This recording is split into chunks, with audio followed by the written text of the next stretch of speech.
At midnight, Enigma's code reset. By dawn, the code breakers had to break it again, or lose the day's worth of secrets. Women filled the halls, fluent in German, algebra, and silence.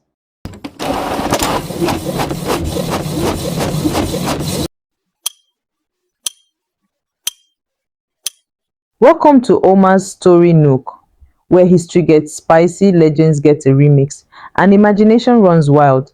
Every tale you hear is a whisper of Omar, echoing across time, between memory and myth. Now leaning, because this isn't a story of bullets or bombs. It begins with silence, with pencils, with minds.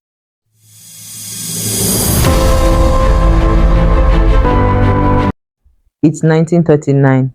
War crackles across Europe, but while armies march and cities burn, a quieter war unfolds in shadows. The Nazis have Enigma, a cipher machine that shuffles military secrets into riddles, billions of combinations deep. Each day, a new code. Each message, a ghost. Break it, and you win the war. Fail, and the Allies bleed in the dark. But in the English countryside, behind ivy-covered walls, a crooked old house hums with typewriters and tension Bletchley Park. Not a battlefield, but a citadel of secrets. Here, math meets espionage. Linguists drink tea with chess masters, and in one quiet thought, a strange man with a stranger idea is about to change everything. His name is Alan Turing, and he's not building a weapon, he's building a mind. Bletchley Park didn't look like war, no trenches, no guards, just overgrown hedges and fog. But behind those wooden doors, the most brilliant brains in Britain whispered in code. They weren't soldiers, they were poets, professors, cryptic crossword champions, hand-picked from Oxford, Cambridge, and beyond. Some were barely out of school, others were women once told math wasn't theirs to master. But here, genius mattered more than uniform. Alan Turing arrived quiet and odd, wool sweater, eyes that saw equations in everything. And in Hot 8, alongside typists and technicians, he faced the impossible. Enigma, a cipher that reset daily, multiplying into near infinite combinations. Turing's idea: don't chase the message, build a machine that eliminates every wrong part until only truth remains. They called it the bomb, a thundering, spinning beast of wires and logic.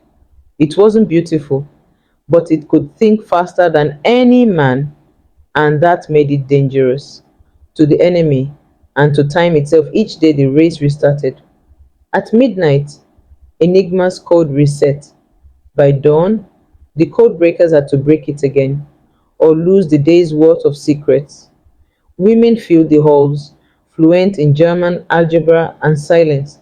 They scanned intercepted messages searching for cribs, predictable words like Heil Hitler that gave Enigma a crack. Sometimes that single phrase unlocked an entire day's truth, but knowledge came at a cost. They read attack plans, they knew where torpedoes would strike, and sometimes they had to let it happen to protect the illusion that Enigma was still unbreakable. They bore that burden in silence, never telling parents, never telling spouses. Only the flicker of fatigue in their eyes revealed the weight they carried. Turing paced like a storm, driven, haunted. Brilliance doesn't sleep, and neither did he. His machine whirred louder, faster, and in the stillness of Bletchley's midnight it whispered, "We're getting close." By 1941, the code was broken. German naval messages, once untouchable, now landed in Turing's hands. The Battle of the Atlantic shifted. Convoys dodged ambushes. Ships once marked for death survived. But Ultra, the name for Bletchley's goldmine of secrets, was so classified that only a handful of generals even knew it existed. They had to let some ships fall. If the Nazis got suspicious, they'd change the code, and all would be lost. Imagine knowing men would die, and having to let it happen. That was the price of silence.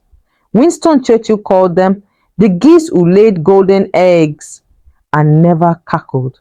So they didn't. They walked through frost, fog, and fatigue, tea gone cold, sandwiches untouched. Every letter decoded saved lives, but never brought applause. Still, they pressed on, not for glory, but for the chance to stop a war. In 1945, the war ended and Bletchley Park disappeared. They packed files into boxes, burned the rest, signed oaths of secrecy that lasted decades. Many never told their families, their work labeled clerical, their sacrifices unseen. Alan Turing, the mind behind the bomb, wasn't honored. He was arrested in 1952 for gross indecency, a criminal offense for being gay, forced into chemical castration.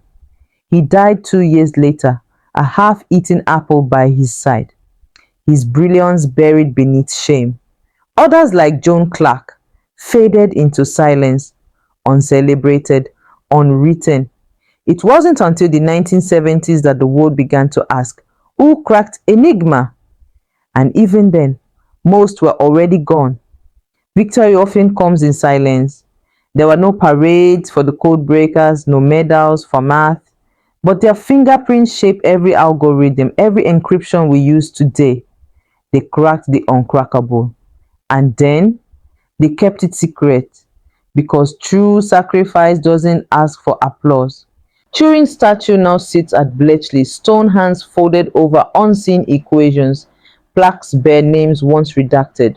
Old women in pressed uniforms finally called what they were, warriors. And the quiet legacy lives on, in your passwords, in your data, in the math that guards your world.